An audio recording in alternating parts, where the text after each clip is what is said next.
Welcome back to another episode of the Four Inside Podcast, episode 15. I'm your host, Mike Obi. Have a great episode once again for you guys. With me today is a guy who's made some great strides in the real estate realm, a guy I've known for a while, and he's been a big mentor to me. He's also Nigerian like myself, so we'll get into just our cultural influence and what it's like being Nigerian in the field. Without further ado, joining me is EJ Kwelu. EJ, how are you? I'm Mike. I'm good. I'm good. Thanks for having me, man. You will quit. Yeah, you will quit.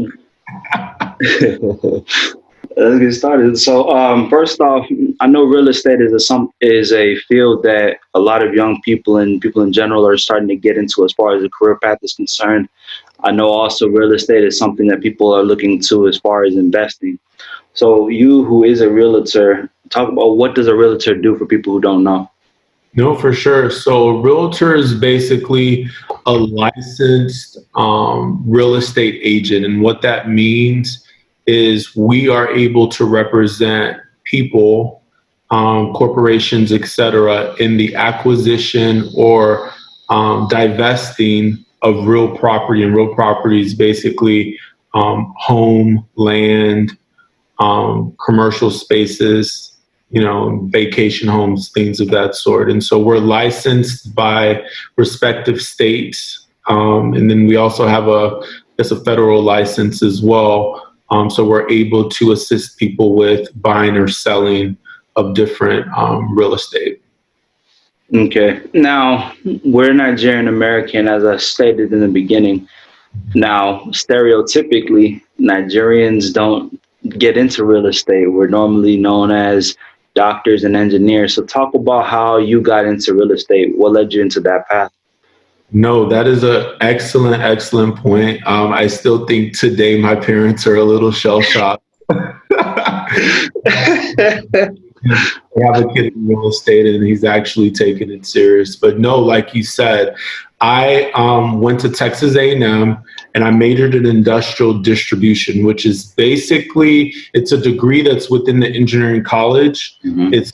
I would say the engineers that are not nerds tend to major in industrial distribution because it's really a good mix between engineering and like business skill sets and accurums. And so I went into oil and gas, as every Nigerian would expect their kid to fall into. And I worked for a local company here in Houston for about 4 years. By the end of that career, I was a technical sales engineer. Mm. So I traveled the world with them. I made amazing money. So many perks came along with that experience, selling to drilling engineers in the Eagle Ford Shale, which is kind of like here in Texas. And so I guess the pivot kind of happened. I've always been into like homes. It's weird. I joke with my parents. I felt like I kind of influenced their decision back when I was like 13. Yeah. Their home purchase, right? You'd be like, oh no, don't buy in that area. That area is not that great. Oh, this area is pretty good. Oh, it's close to, at the time my mom, worked at MD Anderson. Oh, it's not that far of a commute. Mm-hmm. As a Nigerian American, there's just a lot that they weren't privy to just know, but I had that opportunity and that liking for it. Yeah. And so I tend to say I've been in real estate since then, but for me, real estate was more or less a move because I wanted to have complete control of my financial freedom, essentially. And so when I bought my first property, how old was I? Probably like 24, 25. I bought my first property. That's crazy. That's young. Yeah, no, it was an exciting time for me. And I felt like I gained more of an understanding for real estate, not necessarily as a buyer, but from the realtor's perspective. So that's really where that peak came from. And so less than a year after that, I was studying for my real estate exam and taking classes and all that good stuff, which we'll probably get into later. But yeah. Yeah. So two things that I want to talk about is, first off, you mentioned how you wanted to get into real estate because you wanted to be financially free. That's something with my career path and with my life I want as well. Is, you want to strive to where you're not working for your money's working for you. You don't want to have to be dependent on living check to check. So talk about what that thought process is like for you, and when did you discover that, and how did you discover that? No, for sure. So financial freedom for me is, like you said, not living paycheck to paycheck, or truly and honestly, not tying my work to 40 hours a week or 60 hours a week or Yeah. 80 hours a week, right? And so for me, the flexibility in knowing that I can make as much as I want. There's literally no cap to Yeah. how much income I can make. Now, it's a hustle, it's hard, you have to put in an amazing amount of work. But for me, it's the ability to wake up and say, this month I think I want to make this amount. And so how do I make that amount? Versus, you're in corporate, you do amazingly well, you're getting that 10% raise, if that. Right. Right? Yeah. And so it's just a decision to go out and really just strive for, what, this month I want to make 15 racks. All right, how many homes do I have to sell or list? Yeah. How many transactions do I have to have? And so it's that financial freedom and that peace of mind that it affords. You can't beat it, right? You Hmm. just can't beat it. Yeah, your boundaries, it seems like, are limitless, as opposed to, like you said, if you work a corporate job, or if you work a salary job, salary jobs in general, you're capped as far as how much you can earn. Yeah, you might make a little bit more because of a bonus, like you said, or because, oh, boss like me, maybe I can negotiate and get a raise. But in fields like entrepreneurship, real estate, literally, it's really, you make as much as you put the effort towards, and a little bit of luck, a little bit of understanding the demographics that you're working with, what locale are you working with, but largely you make as much as you want in real estate, it seems like. Yeah, there's no cap. There's absolutely no cap in real estate, and that's what I love to. That I think that's what makes entrepreneurship so attractive to a lot of people is you, to a certain extent, you dictate what your income is going to be, right? Mm. And it takes a while to get to that level. It definitely is a lot of work. There's a lot of nuances you have to figure out. Real estate is definitely a people's person type of industry. Yeah. And so if you're not used to dealing with humans and all the craziness, both good and bad, that Yeah. comes from interacting with people, then you're definitely going to be shell shocked once you get into real estate, because people are bringing their baggage to conversations, their days to conversations, and you're having to decipher, and really finesse how you go about interacting with them by still also providing that service that they so much desire, through that transaction. And so, yeah, you're right. Yeah, I was able to kind of get an outside view as far as the life and the career of a realtor, from the standpoint, I worked at a gym that's located in a residential area. And so realtors would come into our gym and they would be trying to sell houses and sell the community. And in the process of selling the community, they bring their clients to our gym, and they kind of use us in partnership to help sell them and help them buy a house and things of that nature. And I would kind of try to probe their brains, like, okay, what got you into real estate? Especially as people who I graduated high school with, they were getting into real estate. And I'm like, okay, what's up with this field? And like a lot of them weren't going to college. Now, education is education, but like, it's like, no, this is a field you can just get into if you have the right contacts and the right people, the right people, and it's really good salary job. I knew one young lady where it was like, I already made 100 G's and I'm only 23. I'm like, God dang. Well, I But wish I was her. shit, it was like, dang, how did that happen? Like in a year. But it's a matter of grind and understanding your demographics and connections. But going back into it again, I want to really harp on this point because it's important to me. Just living life autonomously and being able to be financially free, things of that nature.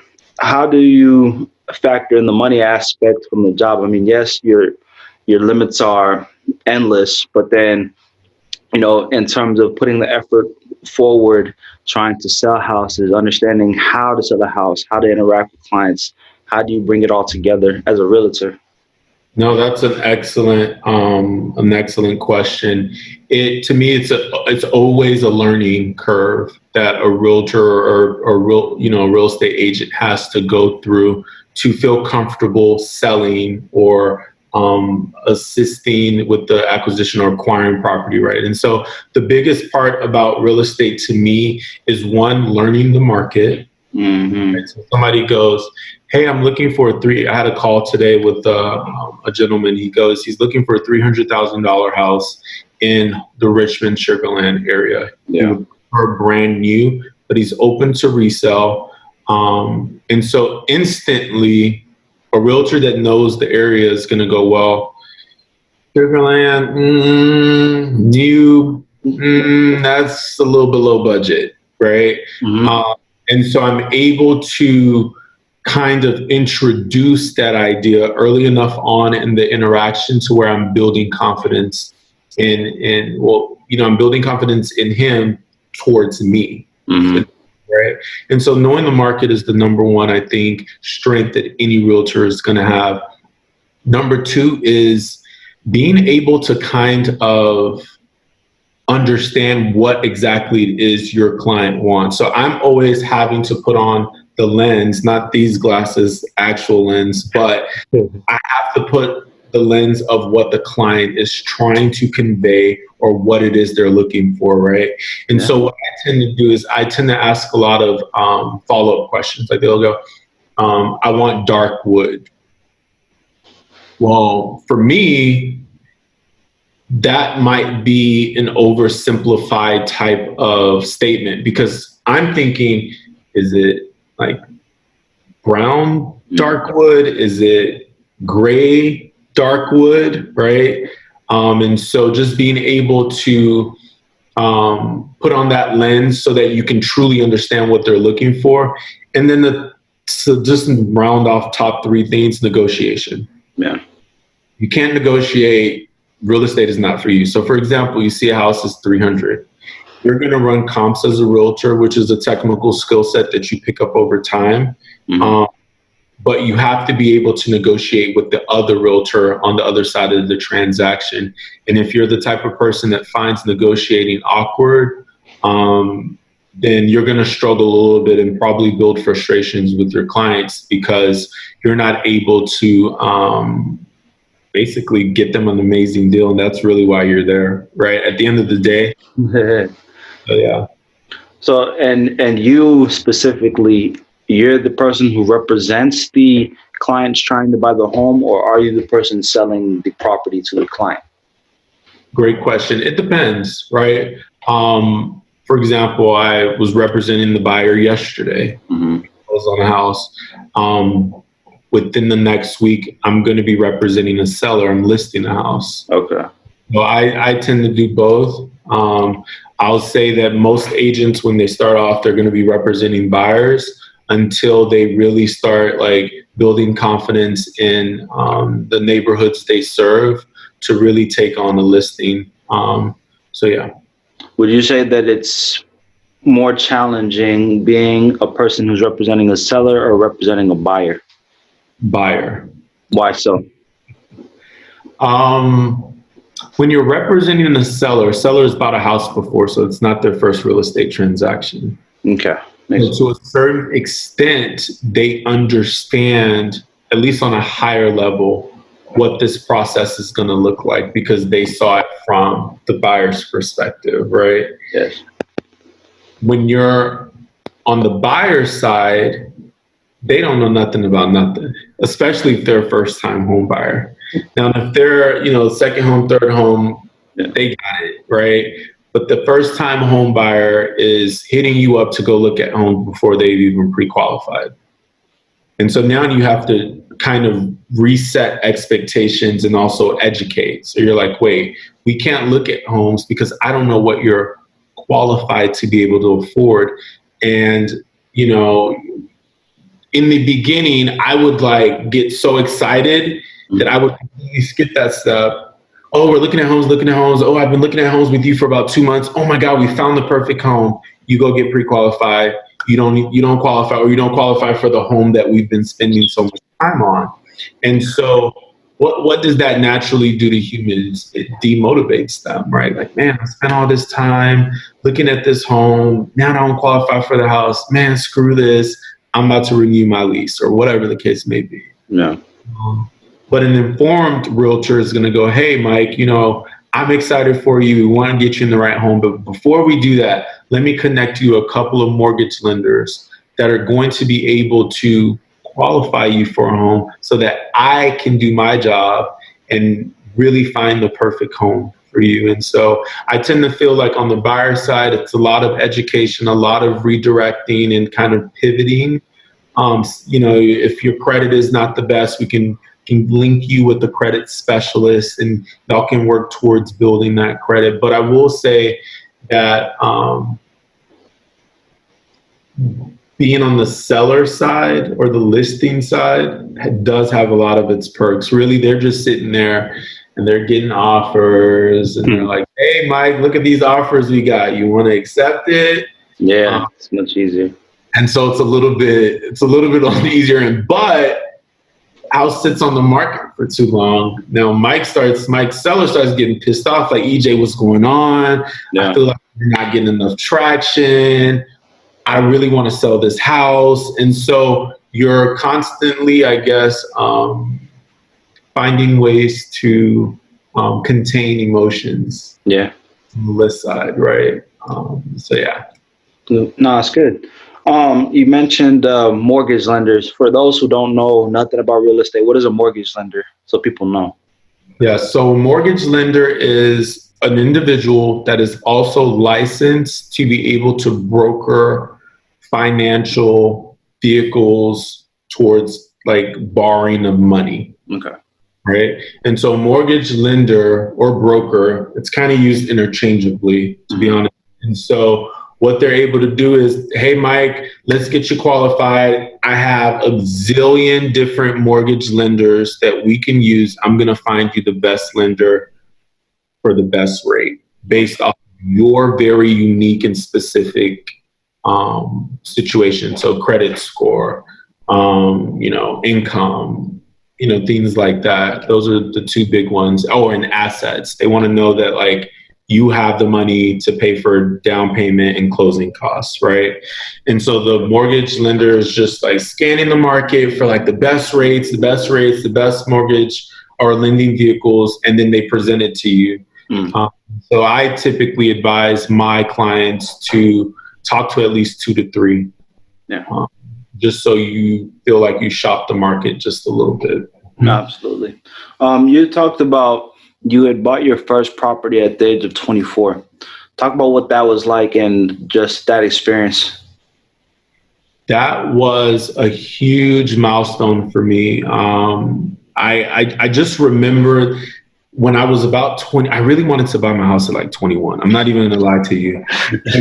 My parents were like, son, you are too young. And You need to come home, save your money. You need to, like, they literally was like, come live at home, save up as much as you can, and then go buy a house. right. And so, a couple of years go by, I'm like itching for it, itching. And then finally I was like, look, I have to do this, and it has to be on my terms and not their terms. And so I said, you know what? I don't have all this money saved up, but I have enough to buy this house. And so I found a realtor. I'm not even actually sure how I found my realtor, but her name is Lori. Sweet lady. And I felt like I was doing her job. I was looking up homes. I was like, I think I like this. Can we check this one out? She was really there to just guide me and go, no, this is a bad investment, because she could actually run comps and kind of see Your realtor is really there to tell you, like, is the neighborhood appreciating? Is it not appreciating? Like, what's the price per square foot? Are we overpriced? Are we underpriced? Those type of things. And so I want to say I worked with Lori for about 4 months, even before we even put an offer on her first house. And so I remember this, I'm actually living in my home. Mm-hmm. Lori at first did not want me to buy this house. She was like, Really? oh, it's a 1 bedroom.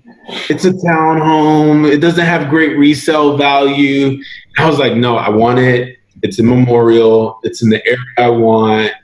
I don't care. Let's do it. And so, yeah, no, but it was an exciting experience. And I want to say, to an extent, amongst my peer group, Mm-hmm. um, not too many people had acquired real estate by then, right? And so Yeah. I felt a little proud, right? Like, Yeah. look at me, so yeah.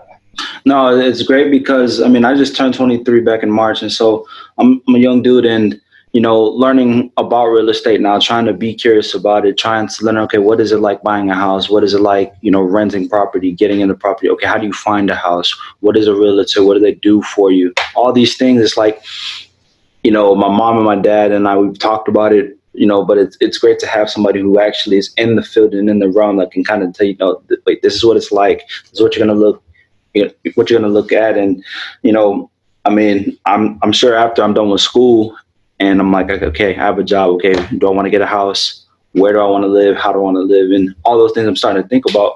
So it's great just to hear somebody who's already gone through the experience and, already see the thought process that goes into it. And for other people too, who are young and are already looking into, okay, what do I want to do? Oh, some people might be married and want to get a house. Okay. For those who've never delved into real estate before and they're going in there with their eyes wide open, they could end up not getting the best realtor or not getting the best deal. Then they're having to pay a high mortgage, high premium, whatever the case may be. Mhm. No, I completely agree. I think the one of the advantages that I have when representing my clients is I've been in your shoes, Yeah. and so I'm able to give professional, guidance, but also keep in mind kind of what is the buyer's experience, like what are they thinking in this moment, and be able to advise them in that way as well. And a lot of times, I'm able to kind of build friendships from these professional interactions. Now I'm actually hanging out with my my clients Yeah. essentially, and it's exciting for sure. Yeah. So talk about, you mentioned a couple of them, but the pros and cons of being a realtor. Talk about some of those. Everybody just sees it as a person who just sells property, but go deeper and talk about the good things and the bad things about the job. No, for sure. I think so I guess let's start off with the pros. I always thought to start with the good stuff. The good stuff is it's limitless. You have like income potential out the wazoo. There's realtors that are making, I mean, what is a doctor to a multi-million-dollar realtor, right? And so you have realtors that are making excessive, crazy money, right? I don't think I'm there yet. So that's a pro. I think another pro to real estate for me, from a personal level, is I love helping people. Like, I actually pour into people that are close to me. So I'm able to connect with them on a deeper level and really feel like I'm making an impact on society or my community, right? Because for a lot of people, they probably never thought that they were going to ever end up in a home, or they met one obstacle or the other, or they felt like all this real estate stuff is legalese and I can't understand anything. But EJ was able to oversimplify things to where it made sense and I trusted him. And so for me, the second biggest pro outside of income potential or financial freedom is I get to help people. Yeah. And I'm a social butterfly, right? And so now I'm a connector of people. I get to help people. Oh, by the way, I can actually make decent money doing it. Perfect. You can't ask for much more. Yeah, perfect situation. I'm not tied to a desk. I make my own hours. It's exciting. Some of the cons of real estate is you're 100% commission. So if you're used to Yeah, tell me about it. Tell me about it. I know. That took a moment for me to like adjust to. Um, so you can sell a house today and not go 3 months without. So if you thought, okay, them other deals was gonna work out and you spent that money, then I don't Hey, know, call mom and dad. I don't know what to yeah, tell you. right. Shit like that. You're gonna learn how to manage your money, no doubt. So you learn how to become a really good money manager, or just being able to be resourceful with income, not spending it essentially, especially if you're young. You're just like, oh my God, I just on one check I made this amount. Like, who Mm. wants drinks? No, I'm playing. As another con to me with real estate is, and I touched on it earlier, Mhm. people are coming to you with whatever it is they're dealing with. So you might be talking to a client that is about to divorce, Mm. home, and they're dealing with that issue at home. And now, to an extent, they're projecting Yeah, the issues that they're dealing with on you, right? And so you have to be able to give people grace, yeah, right? You might get cursed out, and you have to just smile and say, all right, well, we will figure this out together. And the moment you get off the phone, you scream, right? Or you call somebody and vent to, right? If you have a community where you can express yourself in that way. But really, you're a servant of others. yeah, And so I've had to really, I guess, respect and almost like really take in that servant leadership dynamic, yeah. because I am serving you as your realtor. Um, and so, yeah, that's probably a con, but I believe if you're able to check it, Hmm. right, and not let it beat you up, you're going to do great. And then what would another con of real estate? Deals not falling through. Hmm. I generally do believe that in real estate, because the barrier of entry is so low. Yes, you have to take 180-hour credit hours in the state of Texas. Yes, you have to pass a federal and state level, or national and state level exam. Yes, you have to keep up with continuing education. But I genuinely believe that there's a lot of people in real estate that does not belong in real estate. And so I am, again, coming from an industry of, I mean, if you're at the company I was at, one, they tested your IQ essentially to even move you on in the process. So if you can Yeah, pass, you're not even an interview. And two, there's a level of professionalism that I'm used to, and I feel like a lot of realtors are just not professional. really. So deals can sometimes fall through, not because of the buyer or seller, but sometimes the realtor's personalities, Hmm. but right? And so for me, I wish like we could do a clean swoop and remove all the retarded people in real. And I'm playing. But there are a lot of people in real estate that's like, oh yeah, my aunt Sue is a realtor. And it's like Aunt Sue don't know nothing about nothing. Or yeah, I'm going to use my childhood friend that does it part time, that sells one house a year. Nope, take it back. Take it back. You lose. So then that person, I'm texting them or emailing them, oh, they working. Mm. And they emailing back at 9 o'clock, and my client is like, what's the status? And I'm like, I don't have a status for you. And it's not because I'm not a great, phenomenal realtor, it's because I'm dealing with another human. Having to be dependent upon other people to do their job rather than being able to do it all on your own, which it's tough with any job. Yeah, when you have to work in a team, essentially, you have to be able to check your ego or your emotions and be able to control them. Because one thing I learned in just working in general is that you can have 10 good days. That one bad day or that one slip up, that one hiccup will cost you everything. Oh, Or it can cost you the difference between making your biggest sale of the year and you being empty handed for a month, as it's seeming like. And you having to really have the people skills to be able to communicate with people but not lose your cool, even if it means, you have to deal with this dummy, who doesn't really want to hold up his end of the bargain. But in all of that, I mean, again, dealing with volatile people, dealing with volatile clientele, and also, everybody's story is different, and you have to be adaptable.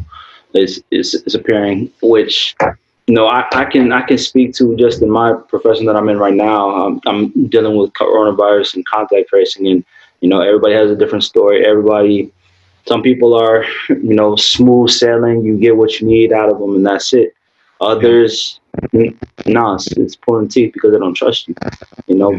But as long as you keep your eye on the prize and you understand what you're trying to do, you're trying to service people, you're trying to help them, and you know that you're doing your job in good faith. I think you can do whatever you want, and you'll be successful. Dude, that's right on the money, dude. Like you mentioned, people kind of giving you the cold shoulder because they don't trust you. One thing that I tend to do when I'm trying to build trust with people, especially if it's cold, man, Hmm. it's cold, your crisis response, here, hey, Mr. EJ, you confirmed COVID. It's like, and you are, say a joke. I don't know. Ask them how they feel about the weather, or just to I guess lighten the mood. Oh yeah. And so I tend to in my day, because I mean, even I cold call people. A lot of people think that my deals just fall in my lap, and I'm like, hey, deals. Oh my God, I know all these people. Yeah. But yeah, I have to do the same thing, and build that trust over the phone can be a little difficult. But no, that's true. Yeah, and it's all people skills. I mean, for me, it's just a matter of the simplest things, right? Saying hello, saying how are you, and being knowledgeable, which is what you described. Also, being up to date on demographics. Okay, is this value, is this property appreciating, depreciating? Who's moving into this neighborhood? Who's moving out? What are the neighbors like? All those things. Just understanding where you're working, who you're working with, and what you're working for.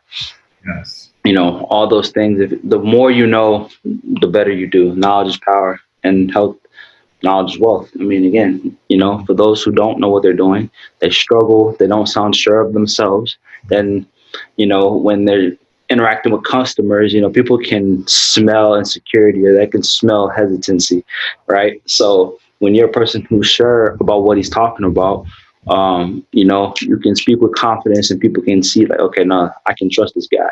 And okay, let me buy. No, I want to work with that guy. You don't have to worry about trying to go seek out customers. It seems.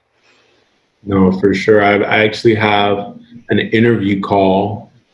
I'm being interviewed Oh, with a client, right? yeah, And to me, I take it as a challenge. I love those, because it's like, wait, I'm competing with other realtors for your business. right. I'm about to smoke everybody out of the water.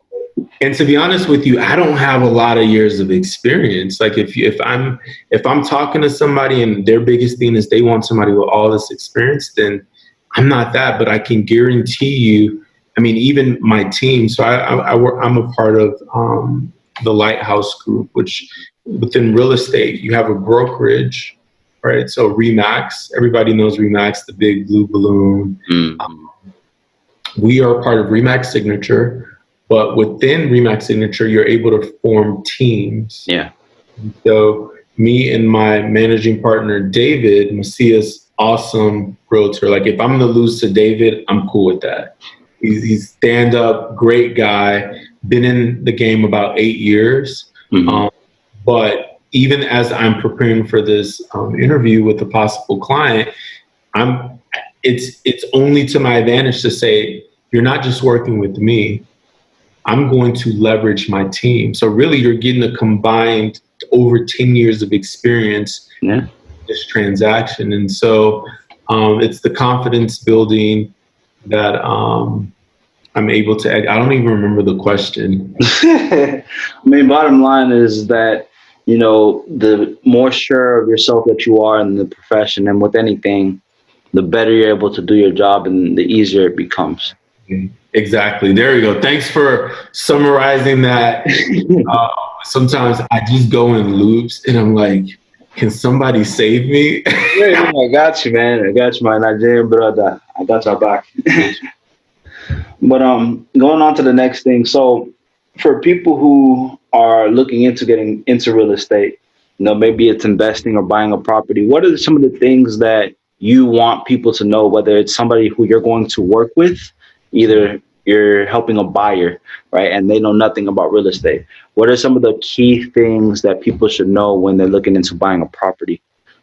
No, for sure. The number one thing I would say for people to know when they're or looking to buy a property is your credit score. Mm, Your credit score is going to determine your interest rate. So a lot of times you're seeing on TV, I'm sure all the news channels, mortgage rates are at a, historical low. mm-hmm. Yeah, that's for the people with excellent credit. That's what they leave out. They don't tell you that that's like I'll tell you. 20, man, you damn near perfect. Sorry for cursing. But that is what is the number one thing that's going to influence your how much you pay every month. Because the lower your interest rate is, Mm, the less money you are being charged to borrow money. mm-hmm. Easy way to look at it, right? Yeah. And so, like in our parents' generation, let me give you an example there. So if your parent bought a house, 10 or really 15 or like 20 years ago, historical low then was like, oh man, you got a single digit interest rate, because most people were getting double digit interest rates then.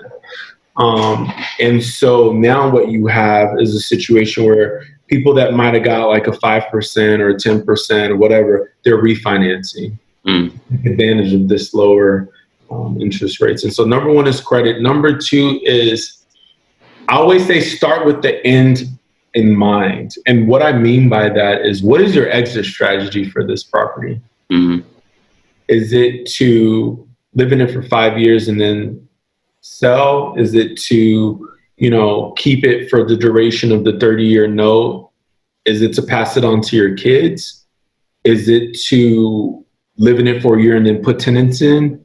Whatever your exit strategy is, it's very important to know that going in, because it will make your realtor's job a million times easier. And your realtor is actually going to be able to give you expert advice on what makes sense, what doesn't make sense. And why that's important is, let's assume, Mike, you came to me and said you want a new construction home in the suburbs, mm-hmm. but you only plan on living in it for 2 years and then you want to sell. Mm-hmm. Well, then I'm not going to put you in a master plan community, because they're still going to be building out sections. Yeah. And so why that is important is, if you buy today, in 2 years, they're still building brand new house. Guess where people are going to want? You think they're going to want your 2-year-old home? Mm-mm. They're going to want the brand new home, right? Yeah. And so now you're competing with brand new homes. So now your price is going to be a little bit lower, versus if you said, say, Mike, I want to live in it for 10 years. Okay, perfect. This brand new community, this master plan community makes sense, because they project that they will build out the entire community in 5 years. Yeah. So when you were ready to sell, you were competing with homes that were probably built when you bought, Yeah. so That's you're able to make more money essentially. And so those two things are very important to me. Everything else you figure out as you go, right? Yeah. I think the hardest thing for a lot of younger people to make a decision on in Houston is, do you want to be in the city or you want to not be in the city? So talk about that then, because that's important, and that's actually critical, because the way Houston's constructed, you have downtown, then you have suburbs, and then you have the inner city. So how does your approach change based off of the dynamic or based off of the demographic that you're selling in? Like for example, what changes if you're going to sell to somebody in a suburban community as opposed to selling to somebody in, say, like midtown, downtown area? For sure. So if I'm selling to somebody in the suburbs, I want to understand, like, what are your main drivers? Are you concerned about price? Are you concerned about size? Are you concerned about distance to your job? Those three themes are very important, right? And so I always like to tell people we're going to meet two of those three themes. We're not going to meet all three. So think of like a Venn diagram, right? And ideally, you want everything to hit right there in the middle, but you have to give if all themes are equal, right? And so with suburbs, it's like, okay, what school districts do you want your kids to go to? Because really, why are you in the suburb as a young adult? It's probably the family dynamic is driving you to the suburbs. Like, Yeah. I don't want to be in Siena, or I don't want to be in the woodlands at 30 with no kids watering my grass. So Maybe you do. You never know the yeah. and maybe you do, but you are not gonna find your mate all the way out there by yourself. Not It's just understanding, like, okay, what is driving you to the suburbs? Do you want, like, are you big on like large size lots? Do you prefer smaller size lots? But in the city, you're not getting much. You're not getting much of a lot. Like, the towns are 3 stories. They're cramped. So in the city, I'm thinking, like, do you want gated community, or do you want like a front loading? And front loading just means like driveway, street, right? You want front load, or do you want gated community? So a lot of times, if I'm dealing with females, they're typically like, no, it has to be gated. Um, and so those are the dynamics I'm thinking about. Also, when I'm thinking in the city, Houston has, I mean, do you want heights? Do you want independent heights? Do you want greater heights? Mm. You hear heights, you think, oh, the heights. No, there's so many subsections of the heights, right? And so a lot of times the deciding factors on all three of those are typically price and just cultural, like, what demographics are you comfortable around, which shouldn't matter at the end of the day, but humans are humans, and it does. Yeah. So those are kind of the differences I look at when trying to decide, like, suburbs or city. I always tell young people, or people that have a little bit more disposable income, that might not necessarily be having kids starting school within like a 5-year period, buying the city, it's going to appreciate quicker. Mm-hmm. And so understanding that real estate is an investment. Yeah, it is. Be an appreciating investment. And so with that being said, for example, 10 years ago, Edo, or what we call East Downtown, was an industrial part of town that was heavily populated by hobos and very low income, demographics. Yeah.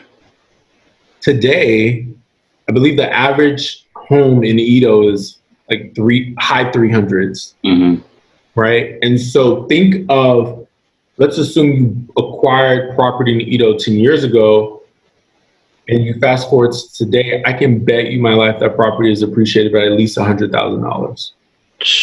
That's just equity that your home is building just based off appraisal and appreciating of the area. And understanding. Yeah. And understanding, sorry? And understanding just how property works, how value works, how, properties, it's like you said, it's like an investment, just like you would a stock in like stock exchanges. You put it there and it either will appreciate, it'll increase in value, or it'll depreciate depending on age, viability, and things of that nature. And also, how does that location evolve too? Exactly. No, right on the money. And anybody that's buying a home or buying land, the goal should always be appreciation. If it's depreciating, that is not a good investment. And your investment strategy can change in situations like that. So maybe you want to, maybe rent it out, so that though it's still depreciating, at least you're making the mortgage and somebody else is paying for it. You know what I mean?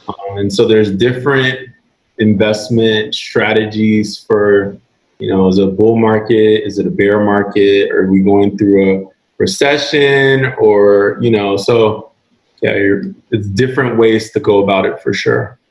Would you say that working with younger people is easier or more difficult because I'm saying when they're young, they're excited, they're hungry, but then they may not also know everything.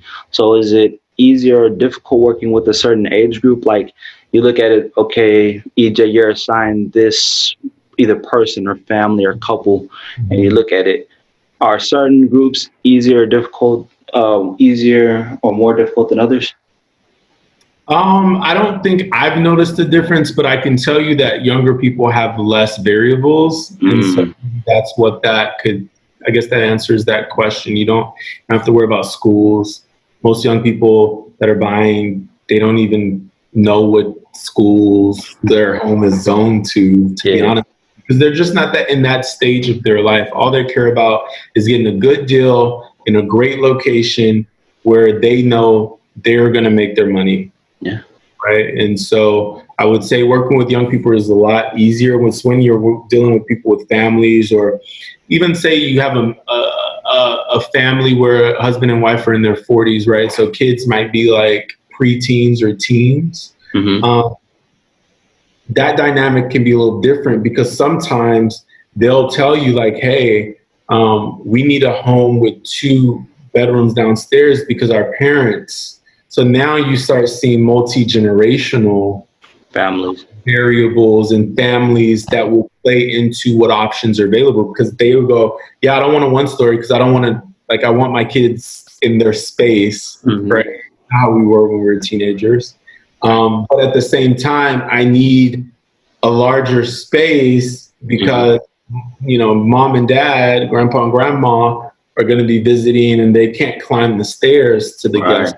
Right. Um, and so you deal with all these different dynamics.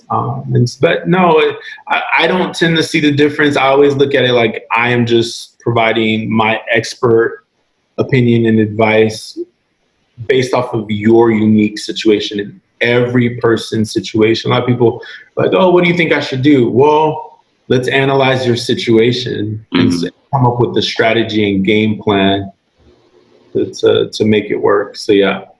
If somebody were to, let's say, they're fresh out of college, they just got their first job, should do you recommend people trying to buy a house as soon as they can afford it, or do you think wait off and try to hold off on buying a house, or buying property until you're financially literate enough, you're financially stable enough, and until you've built those things that you need, like your credit score and all those other things? No, I think it depends. And that's not the answer people don't like hearing, but it really does depend. And why it depends is I tend to see, and let me speak from just my experiences. This is not like the status quo. With African Americans, we tend to wait a little bit longer before we acquire our first property Hmm. versus Caucasians. Hmm. Even like other subgroups, I would say like Asians tend to acquire quicker as well. But I think a lot of this is socioeconomic, and a Hmm. lot of it is it's I don't want to say it's rare because that's not the word, but it's less common to come from an African American household where your parents had multiple investment properties. Yeah. Is Caucasians, of course, they have a lot of advantages just being Caucasian, right? And so a Yeah. lot of times their parents have multiple properties, and they saw that growing up. Yeah. Oh, we're just going to. I remember I went to A&M. Yeah, we're just going to my parents' house here. It's like, wait, I thought you lived in Houston. Oh yeah, they We have a have townhouse out there. they have this home here.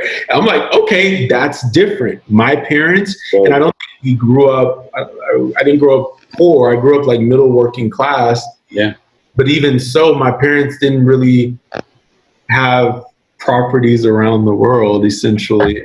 And so I say that to say, I think it's unique to your, experience.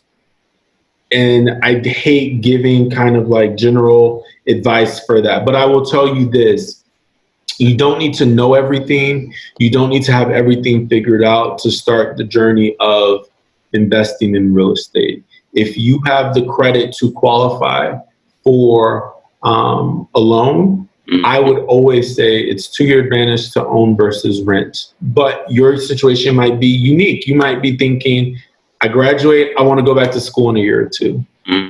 And maybe buying a home would be a risky investment for you, right? Versus renting, you sign a 1 year lease, it's up, you go to school at Harvard or wherever you see yourself at, and it's easy. But if you own, then you have to think, okay, am I selling it? Am I putting tenants here? If I am putting tenants here, am I going to manage the tenants? Am I going to get a management company? So there's a little bit more factors there. But I can tell you that um, owning a home creates economic opportunity for people, and it's not just oh, you buy and then you sell and that bulk money. No, no, no. But like, you can take out equity on your loan. I mean, on your home. So let's say you have a home project you want to do, or your kid is going to college and you really didn't save up for the tuition for the school they're going to. Well, you can take out equity from the mortgage that you put in.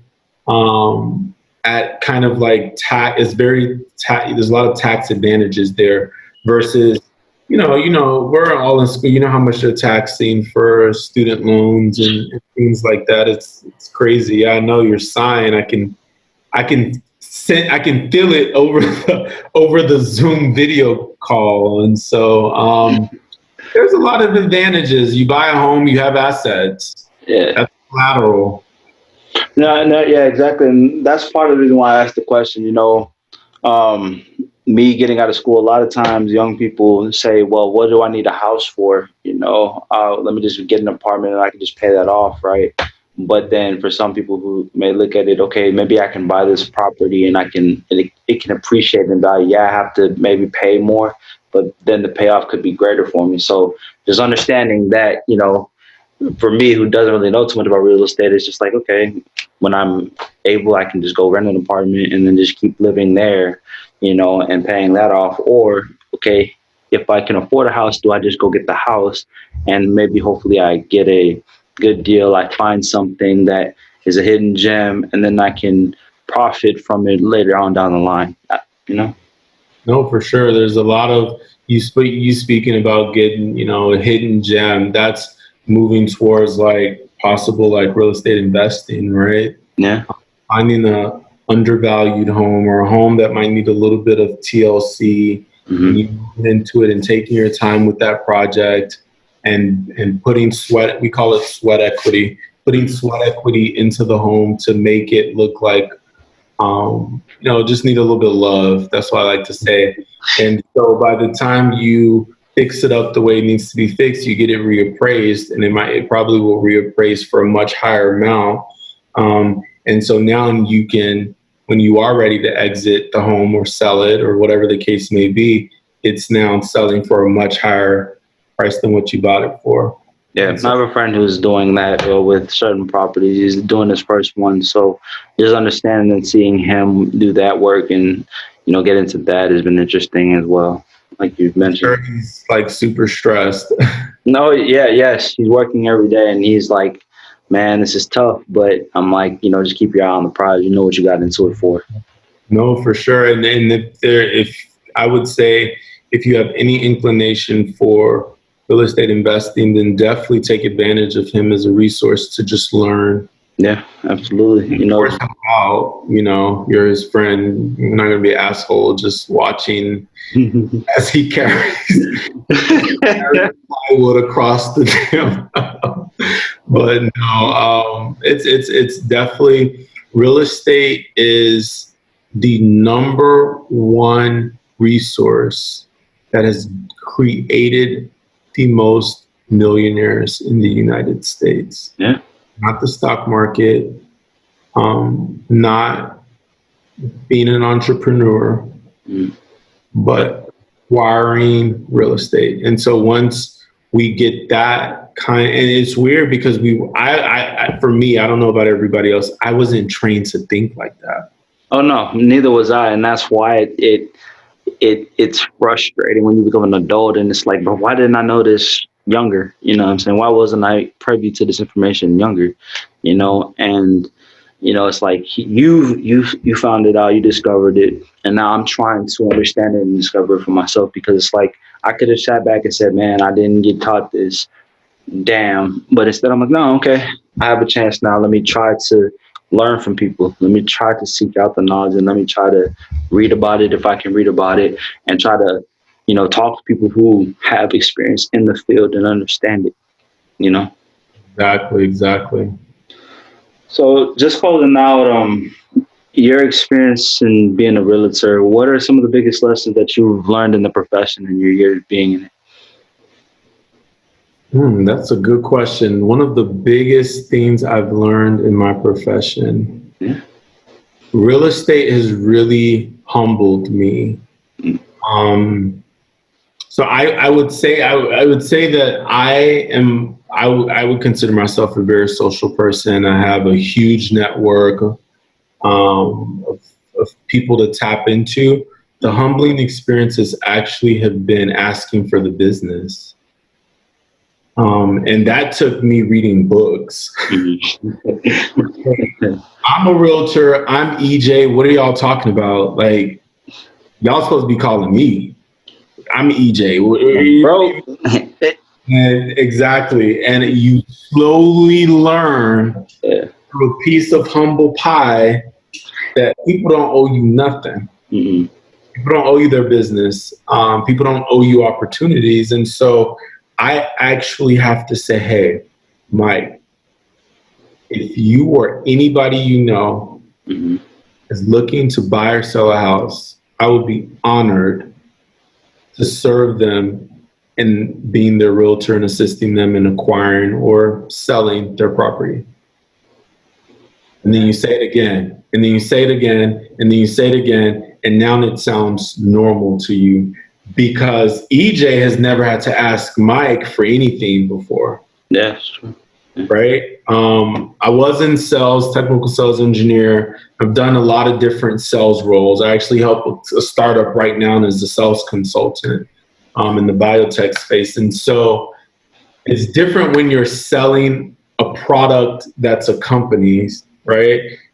Totally different dynamic because in that sense you're wearing like this professional hat, you're talking to another professional human that's representing a different company, but when it's like your friends and family you almost tend to expect Mhm. that of course they're going to call me, and then you see on social media they just bought a house and you're like, And you guys didn't call me?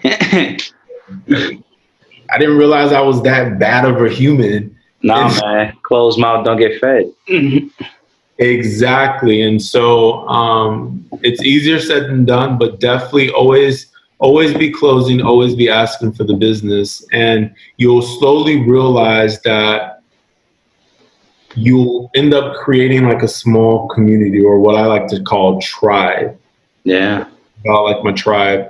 And so that tribe is just there to help you grow your business. They trust you. So why wouldn't they refer you to their cousin or their coworker or their niece or nephew that's looking to buy a house because they know that you're going to provide excellent service. Yeah. And so that's Great. been the struggle. But That's I'm getting there. it's great. It's great. Just learn with everything that you're doing.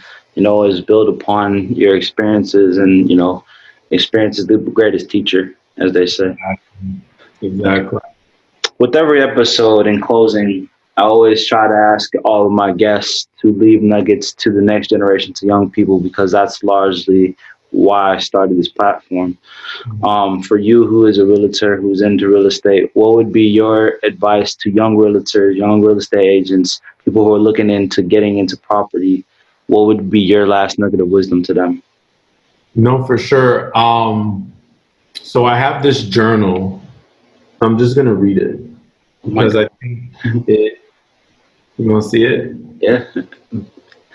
Be bold, take risks, live life freely, lead by example, trust your gut, say what you feel, mean what you say, express gratitude, believe in your power, exceed your expectations. Dance the night away. Skip down the street. Don't take no for an answer. Be your best self. Don't look back. Yeah. Good. And don't look back. I love it. Don't look back. Keep pressing forward. Know that every step you take is a step in the right direction. Yeah. Absolutely. Regardless of if you don't understand it, it's a step in the right direction. So don't look back. No, so this is power. Absolutely. Well, that's a wrap. Episode 15, Four Insight Podcast. I would like to thank my friend EJ for coming on and spending this time and educating all of us, especially myself. Thank you, EJ, for taking the Thank time out you, today. Mike. I appreciated this very candid conversation. I cannot wait to hear this when you post it. Absolutely. um, It's going to be great. It's going to be great. Very insightful. A lot of wisdom. You can catch this episode on YouTube, Spotify, and all platforms streaming podcasts. Thank you.